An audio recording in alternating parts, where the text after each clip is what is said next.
Oh my God. Oh my God. It's just impossible to play against this guy. The last Euros, he was blamed for something that it should not be. It's great for smaller nations. It's great for fans, all over the world. It's great. I think it's in a modern way something that maybe motivates Kylian and show that he's ready to fight and is ready to go all the way, whether wearing a mask or not. Very confident on how he produced his results, and I back him.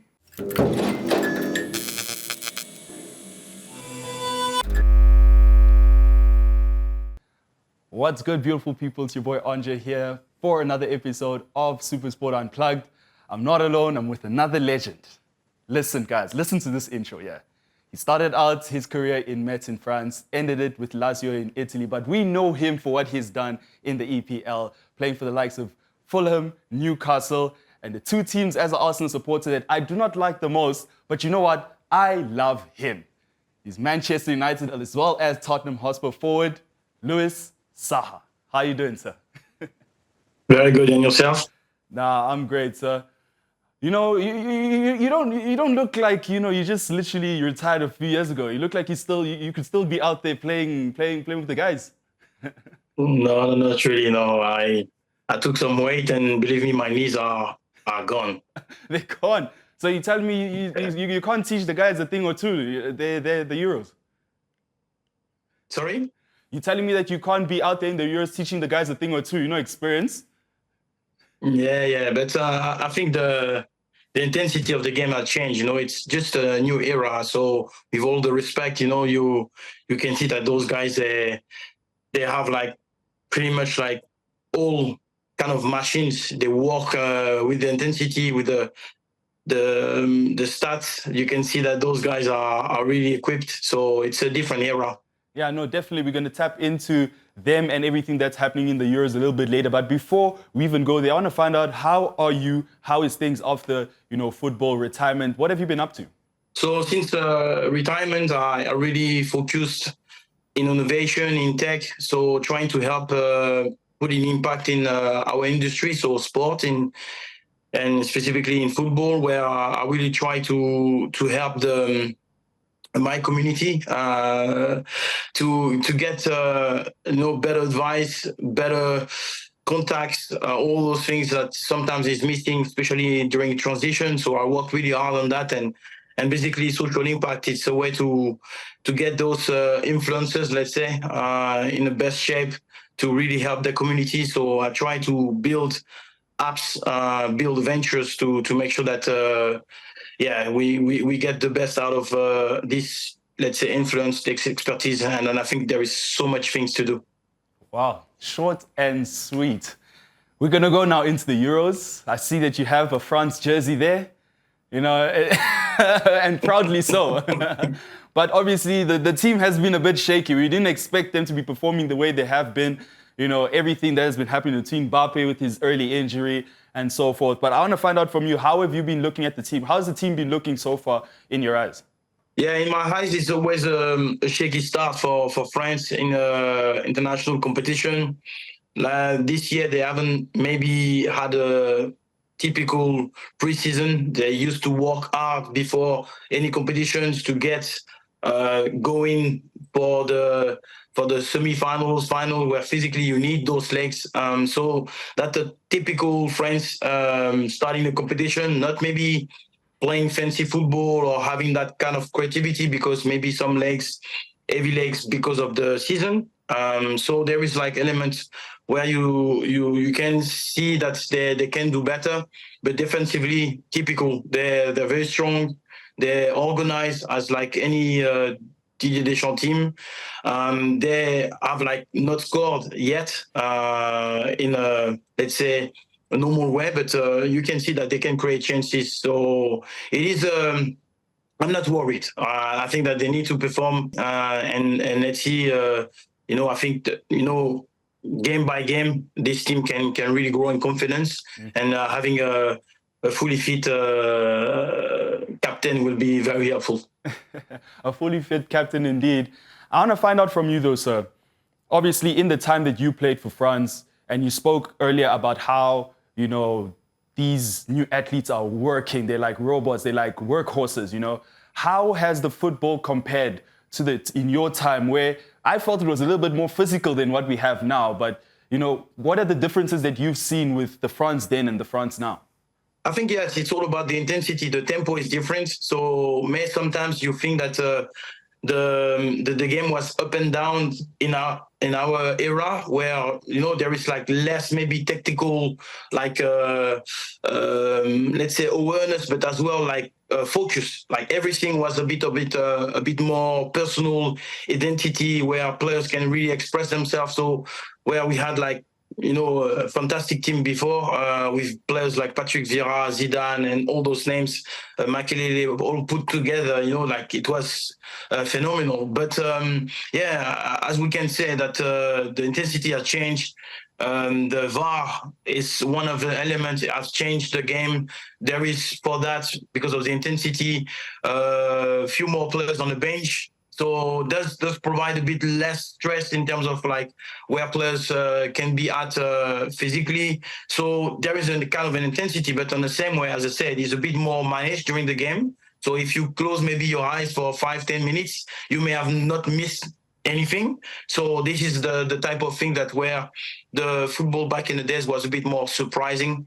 That's my opinion. I may be wrong, but that's how I feel. So there is a bit of difference. So the Euros that I participated with was, let's say, with a bit more freedom of play, and players with quality like Thierry Henry maybe like surprise Louis Zaha as well, you as much as they can. Louis Zaha as well. You forgot to mention Louis Zaha as well. I heard Henry, I heard Vieira, but I haven't heard the legend himself, Louis Zaha.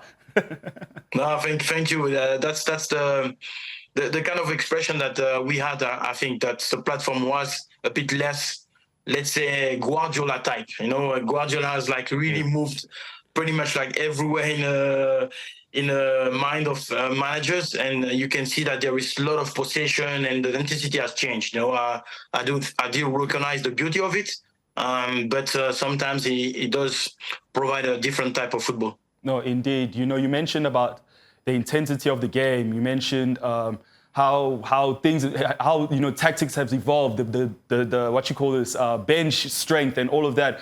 But back then, how do you feel about the introduction of more teams? I believe back then you had 16 teams, excuse me, and now there's 24 teams. There was like 4 groups, and now we have more groups. Does that also play a part in how the guys perform? It does completely, and that's what I think most of the unions are trying to work at. And find a solution, because you can't go all the way and finding games after games and thinking that those players will have the same kind of creativity. We have to protect our game, and the beauty of the game and the rules of the games is to protect the players at all costs. And then I think we have to be careful. So yes, this format is very interesting for maybe teams like, I would think like Albania, like Scotland, Georgia. It's great because they may be part of the last, let's say, part of the competition because of that, with the third having a chance to pursue the adventure. So it's great. It's great for smaller nations. It's great for fans, all over the world. It's great. But in terms of games in a season, I think it's too much. So of course they try to find a balance between the substitute that are allowed to go in the game. Yeah. So all those things, it needs to be balanced. But you can see that there are sometimes too many injuries during the year, too many things going on. To try to keep the players' creativity on the very, very top, and I don't think that is helping. When whatever you put rules or whatever you have like more substitute, I think the best players, will play their best as much as they can, but they will lack creativity. So fans will love to see them, but they won't have the best out of them. So it's a bit of a pity. So I think that I can see it's a bit difficult to find the balance. I understand that. You have the commercial aspect, you have social media, all those things is into account, and that's why I think the football sometimes can get lost. Whoa, that's very impactful, actually. What you mentioned there. You spoke earlier about how France haven't played. What I am assuming, France haven't played the most beautiful football, but it's the most effective. They're still getting the results. They haven't lost a game yet. They have one more chance to continue their unbeaten run. Do you think that there's more work to be done? I can see that there is like one or two years more for French game. They have missed some chances. They have not maybe played with the kind of like precision that we expect. We have like seen the power of their midfield, especially Kanté. So there is like a lot of positive in that, and defensively, like with Magnan at the back, they played really well. They managed to reduce the amount of chances that they concede. So all this is good sign. You have to win trophies by the defense and having the capacity of providing the space and the bit of advantage for your strikers, and they're able to actually create their own. So it's a great combination. I think it's a scary team, but they need to improve. They need to score the goals that they need to, and then everything's going to be fine. Obviously, you can see that most of the big teams, let's say the big nations, have played well as well. So it's going to be very interesting to see when it's coming to the last stage of the tournament. I'm very, very excited to see that, because you can see there is big players, there is big manager with good tactics. So that's going to be interesting to see how far the favorites, or one of the favorites, France, can do that and provide some very spectacular show game. Very spectacular indeed. You mentioned a particular word, scary. And I'm going to take that scary and I'm going to ask you the next question here. When Mbappé broke his nose in that first game, how were you feeling? That was a very scary moment for the whole nation, the whole of France. I'm sure a lot of people were like, okay, yeah, this is not how we wanted things, to start out. How were you personally feeling when you saw that he had to go out that way? Yeah, that's a bit annoying. That's frustrating for him. I'm sure that he felt it on the day, a bit of frustration, because it was not his best day. He missed a great chance to get France on 2-0 against Austria. So it was against Austria. So it was a kind of a difficult start in some way, but you can feel that this guy is prepared for everything. Mentally, he's very strong. Wherever like the social media or the saga with his club are going for years, it doesn't change. His mentality is about winning, about scoring goals, about helping his teams. So I'm not worried. Of course, it's not great, but he's not the biggest going for headers. So he's a bit unlucky on the first one he goes for. He got his nose broken, but on the same time, that's not his main game. So if I was saying, oh yes, he's got a bit of an injury that stopped him to go fast, I would be worried, but that's not the case. Kylian is someone who is playing sometimes on the flank, playing like really like he's here in front of you and then he disappears. So his game is about like finding the right space. So his nose and his face is secondary at that moment. If he wins a few headers, it's a bonus, but that's not his main quality. So I'm not worried. As I said, he's not the type of player that is required to be winning headers or be like physical in that sense. So I don't think that it's something that's going to bother him very much. So he has to be careful in a few games. That's why he's wearing the mask. But he's not like maybe me or Olivier Giroud back in the day, where we have to fight and play the long ball game. So that's not the case anymore. So I'm not worried at all. Yeah, that actually led me to my next question. You had mentioned before that Mbappé has no limits. So I was actually going to ask if this, broken nose, this injury has sort of now limited him, but you've literally said that he doesn't need to be jumping for balls. As long as he continues, moving within those spaces, he can still find himself. But the whole new masked Mbappé, do you think that will be added motivation in order to potentially win France that long-awaited Euro trophy? Yeah, who knows? When you have that character, you want to win, you want to show that you're committed, you put your body on the line. When you remember like those back in the days, like those captains who played with like a band around their heads because they receive a big injury and they still, with all the full of blood, they're still there. I think it's in a modern way something that maybe motivates Kylian and show that he's ready to fight and is ready to go all the way, whether wearing a mask or not. He wants to be part of this.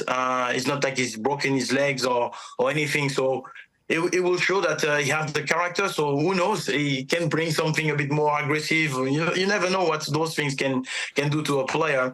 I'm sure that he can only bring more motivation because he hasn't started in terms of stats the best way for him. He wants to score goals. He wants to be alongside those lines where, yes, Mbappé has won the Euros for France because he had a bit of history behind that. So the limit is just to have a bit of revenge because the last Euros he was blamed for something that it should not be. So I think it's more about that. Personally, it's someone with massive character. Some people say his ego, some people say his arrogance, but I would say it's just motivation and people just not understanding his maybe body language or his communication. At the end of the day, he wants to win, and that's great. That is part of the French team. Yeah, you spoke about how his winning mentality is one of his strengths. And we actually witnessed that in the World Cup final when he almost single-handedly almost won France a back-to-back World Cup. Now I want to find out from you, though, that energy doesn't only, transmit from him, but also to the other players. And you spoke about revenge. Do you think that motivation of revenge, of losing the World Cup in the final, helped them be motivated to potentially winning this Euro?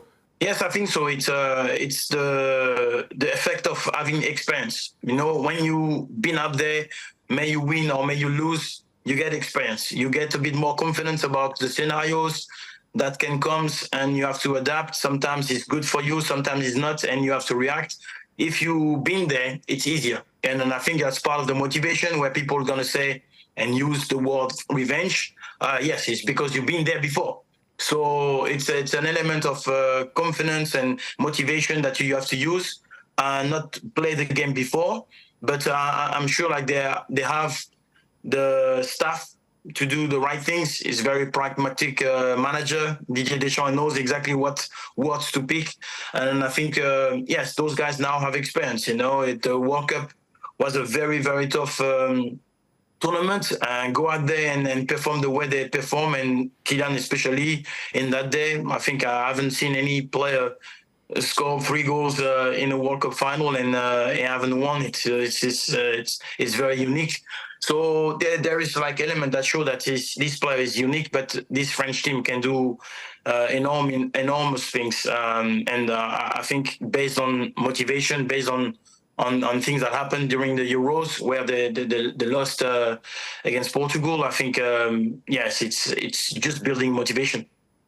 Yeah, indeed. You spoke about how Didier Deschamps knows how to, speak to the guys, how to manage the guys. Do you think that he needed to do any motivation or any speaking to the guys after losing the World Cup? Or you're just like, okay, guys, we'll get them at the next tournament?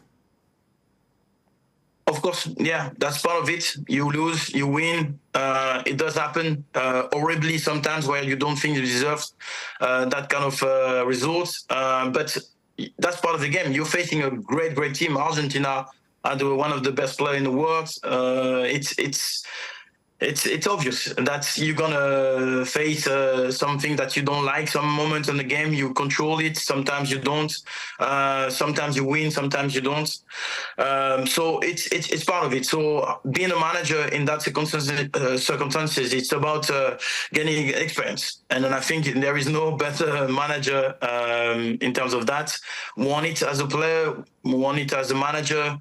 You want to get things in order for Euros. It will be historical to see that. So I think that those guys have the equipment to do that. They have the mentality. They have the supporters. This competition is just great to be here. As we said, it's a different format. You will face maybe in the other stage some teams that has came out of those group stage that are very, I think, first comers, I would say. So it's it's unusual, but it provides those kind of excitement that we like. So let's see. The main thing is to have the concentration, the focus on the right stuff that you're facing on the day. There is elements that you can control, and there is elements that you can't control. So I do think that France have the materials, but teams like England may have, like, for many years, all the materials, and they haven't done it. Whoa. Okay, that's a hot take. That's a hot take that you had given there. Maybe a little shot there at England as well. Yeah. But you spoke about Deschamps and how effective he has been as a coach. There is a little bit of history that could potentially happen should he lift that Euro trophy. He could be the first manager/player to lift the trophy as a manager or a player. Sorry. Do you think that is something that could motivate France in order to win the trophy for their coach? Or it's not about records, it's about us just, going for our objective, which is to win the trophy, and the record is an added bonus? Yeah, that's the mistake of many managers, to see things from themselves, on their perspective, and that kind of motivation because of them. I don't think that the case of Didier Deschamps is really focused on French team. Those players, how they can express themselves the best way. So sometimes he pushes them, sometimes he doesn't. He's trying to be very pragmatic, and the way he manages, some players fit the thing and some others doesn't. He doesn't pick them. So there is like elements where you start to understand how he operates, and you have to respect it because you get the result of it, and so that's how I see it. But I don't think in any case that he comes, oh yes, I won the World Cup, so I need my team to win it for me in some way or whatever. He doesn't care about how they play. Sometimes he doesn't care about the style. He wants the results because he thinks that those guys in some instance will express this quality. But foundation first, group and spirit first. That's how he has managed for many years now. So journalists, pundits, whoever critics this guy about the tactical or those changes that we all become managers sometimes, he doesn't really care. He listen. I think he is a manager that is listening to comments, but yes, he's very confident about how he wants to operate, as I said, and manage his players. And that's been respected by the players. Not everybody can anticipate everything. That's not football. Think, oh yes, I will have done this. After a game, it's always easy to comment. Yes. But he's very confident on how he produces results, and I back him. Back him fully, indeed. You mentioned how journalists and pundits and so forth all have their say, especially when he doesn't make certain decisions that please the fans. How do you think he blocks? I understand that you say that he doesn't really pay mind to it, but do you maybe think that there's a way in which he kind of blocks all the social media talks, maybe not playing a particular player, or maybe having a player that hasn't been playing so long, spending a lot of time on the field, whereas he could have substituted him? Because on social media, they have no mercy. So how can a player or a coach block out, what is said on social media, as difficult as it could be? Yeah, that's the situation. You have to recognize the power of social media. You have a lot of people who's gonna bring their opinions, sometimes good ones. Sometimes a mass will say the same thing, so you may be influenced. But you have to really believe in your expertise, because none of those guys, whoever they are pundit and ex-players, none of those guys have to manage the players on a day-to-day. It's really difficult. You have a sense of okay, those guys are maybe tired. You can sense that.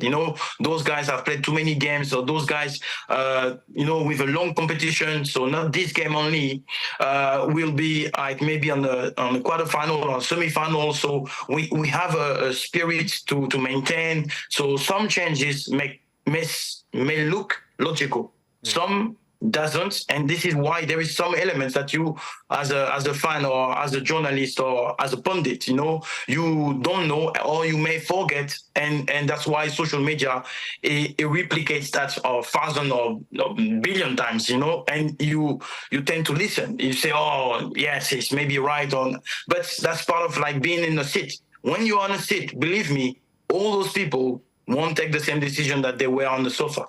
That's it. It's just not the same. So I respect that. I am someone who been involved in big competition, and I recognize that some of the decisions, on the day were wrong or something like this. But you never know. I may come in, or some other player come in and completely like lost the ball, and even with the best quality, so many things that you just can't control. So you may think that the other day, like a lot of people have said that Barcola should have entered the field. Yes, it sounds like logical, but on the same time, there is a lot of pressure playing Dutch team that are very strong, can counterattack you, put some strikers up front that they wanted to win, had the previous opportunity to score a goal. So all those aspects, and say, do I bring some young players who hasn't been involved that much? Yeah. So all those things are open in the air, and sometimes you are the boss and you're making your decision. Well, indeed. Social media is a different beast of its own. And now we're going to tap back into the captain. Mbappé, everyone on social media would love another France-Portugal final. Hopefully, Mbappé finally playing his idol, Cristiano Ronaldo, in what could be a potential handing of the torch. Because Ronaldo, I think when Mbappé posted his announcement of joining Real Madrid, Ronaldo actually commented, saying that I'm really excited to see how you're going to light up the Bernabeu. You played with Ronaldo. How was it? Just guide us through how exciting it was playing with Ronaldo. I was really excited, but it's true that the Ronaldo that we know all now was not the same at the very start of his career. He was young and let's say open. He was like a sponge who wanted to learn a lot from everybody. He has like that much quality that he had to, let's say, not only manage but really it's like, okay, it's a wild animal, but I really have to actually know how to express it. And so many people exactly the same with social media starting to comment and say many stuff. And he had to be really, really strong. So I was really excited because I remember a goal that he scored against AS Roma in the Champions League away in Olympic Stadium, and basically he scored with his pretty face a goal that is meant to be for me or someone really good in the air, and he just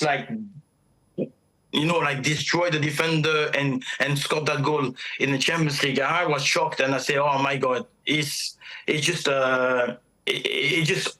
impossible to play against this guy because he can do everything. He's very aggressive now. He wants to score all type of goals, and I felt like something was coming, but I couldn't see something as big because this career alone, it's just unreal. What is done, nobody can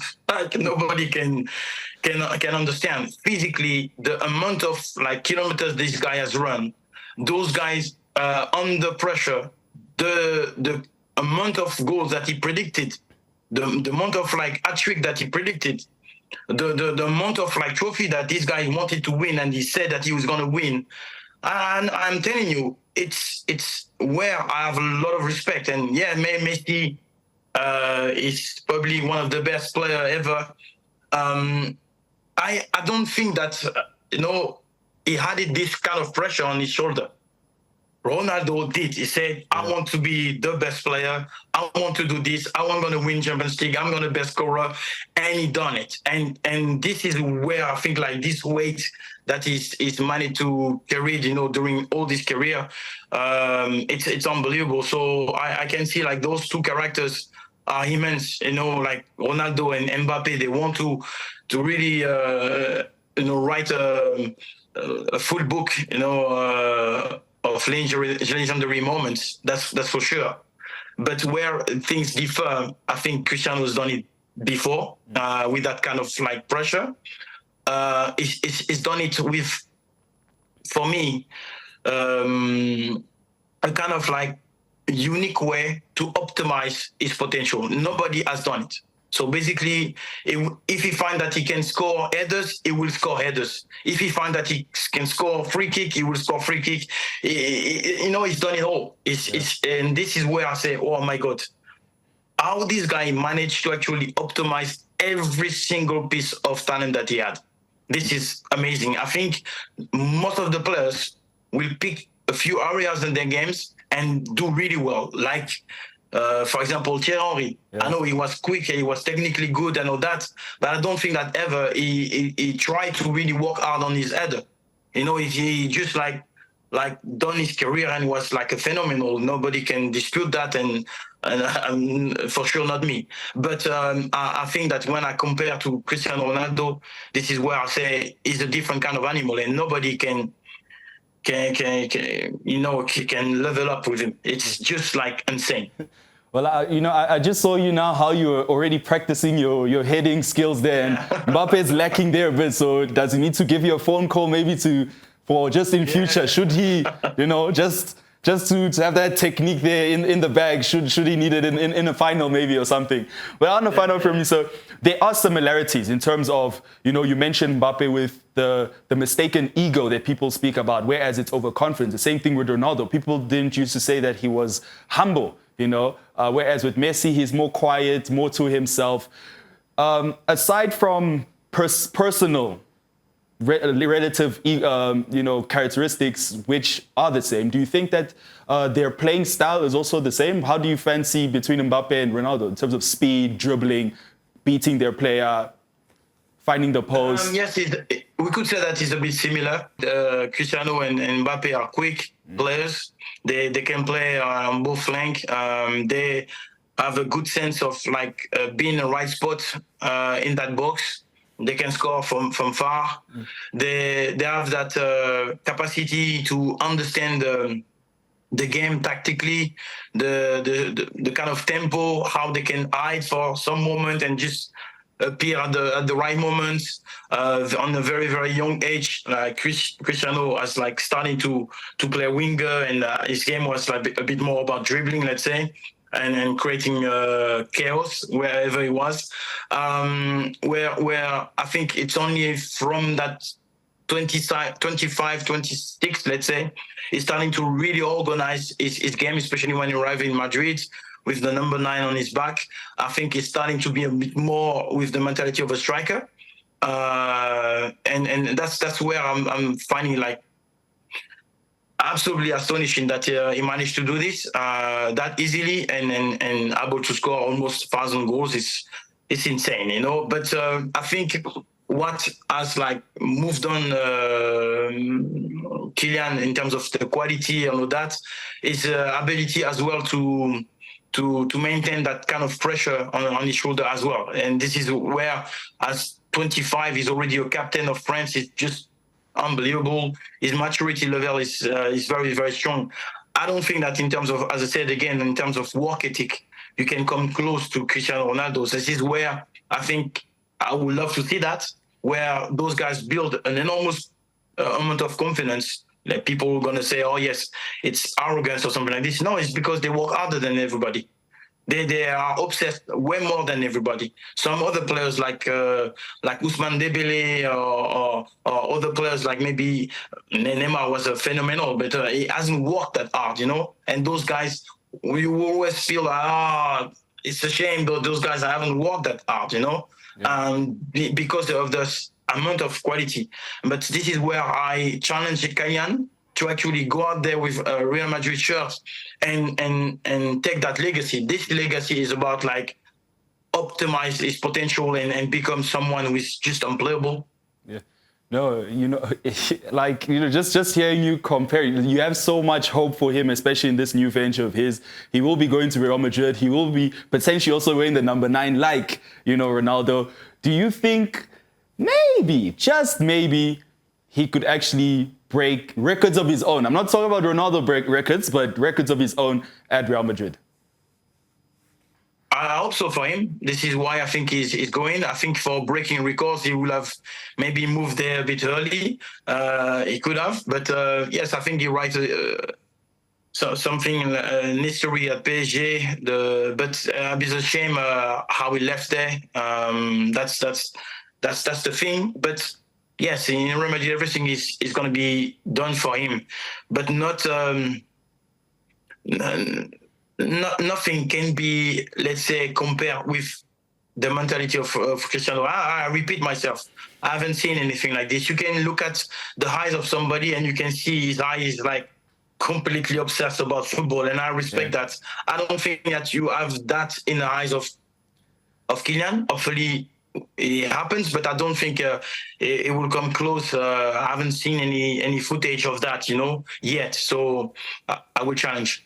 Maybe in the World Cup, was that not an indication of how, he has that hunger, that desire for success? I mean, we've seen it with young Ronaldo where, he's very emotional should things not go his way. But we've also seen Mbappé very disappointed that he did not, give his 150%, but the hunger and the desire was there. Does that not give you an indication of maybe there could be that little bit of Ronaldo-ness in him?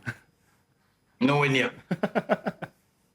Nowhere near, short and sweet. Nowhere near. No disrespect. Yeah. We have like different kind of vibes, I will say. Like maybe Kylian is a bit cooler, like not nonchalant, but a bit cooler. Yeah. Where the game of Cristiano Ronaldo, 100%, there is no cool here. It's just like hardcore for 90 minutes. If he can run 12K, he will run 12K. I don't think it's the same. So where some people pundits, some people who knows football, they say, sometimes I feel like it's going to be difficult to play the three at the top, like Rodrigo, Vinicius, and Kylian Mbappé. And this is because of that. Because there is a bit of like, sometimes I defend, sometimes I not. And this is where the killer instinct about like, this is the step. If like Kylian wants to go out there and break the records, no, not for 10 years, but the amount of like years that Cristiano has done, it will need this. It will have to understand those stats that Cristiano has maintained are absolutely insane, and Kylian has to score way more goals than he's scoring now to actually catch up. I'm sure that you've seen the stats. Yes. Those guys with Messi managed one year alone to score something like 80 to 90 goals. 90 goals, yeah. It's absolutely insane. So when this year, I think Kylian has scored maybe 44 goals. Yeah, 44. 45 or something like this. Yeah. There Ronaldo did 51, yeah. Sorry? I think Ronaldo, while he did 44 this year, Ronaldo did like 51 at the age of, 38, 39. So it's just an indication. This is scary. This is absolutely scary. Okay. So on to a lighter note, we would like your expertise. We're going to rank, we're going to play bench one, start one, and drop one, right? So I'm going to give you three names good. where you you potentially bench one, you start one, and you drop one. So are you ready, sir? Yeah. Alrighty. So, number one, Kylian Mbappé, Erling Haaland, and Thierry Henry. Oh my God. Oh my God. No, that's a tough one, this one. Oh my God. Oh, so wow. Oh, yeah. Wow. I'll probably go start with Thierry Henry, bench Kylian, and drop Haaland. Oh, okay. Because of the style of play, I love Thierry and Kylian, Okay. This one here hopefully is not as difficult as the first one. Zizou, Zinedine Zidane, Jude Bellingham, or Andreas Iniesta. Oh, it's not harder. Yes, start Zizou, bench Jude because you still have to learn from the great Zizou, and yes, it's a difficult one with Iniesta, but yes, I will drop him. Oh, okay, interesting. Third, this one now is all defense. Didier Deschamps, Rio Ferdinand, or Virgil van Dijk. I still go for start Rio Ferdinand. Yeah. And bench bench Van Dijk. Even Van Dijk may have, like, let's say, put the level up. I can admit, and Didier Deschamps he should not be in that list because he's not really a defender, to be honest. Yeah. He was a quality player, but not as talented, let's say. So he was a hard worker. So I will drop him in that defense. Interesting. But maybe have him as a coach. Is that the coach of your maybe your assistant coach for this team? I don't know. Ooh, I have no name now. So with the goalkeepers, we have Edwin van der Sar, Emmanuel Neuer, or Gianluigi Donnarumma. Wow, it's a difficult one for. I love Edwin, but I think Neuer has put something different in the game. So I will start with Neuer and bench Edwin. And I'm impressed with Donnarumma, but I'm not sure he's in the league of those two. Okay, interesting. So last one, Kylian Mbappé, Cristiano Ronaldo, or Lionel Messi?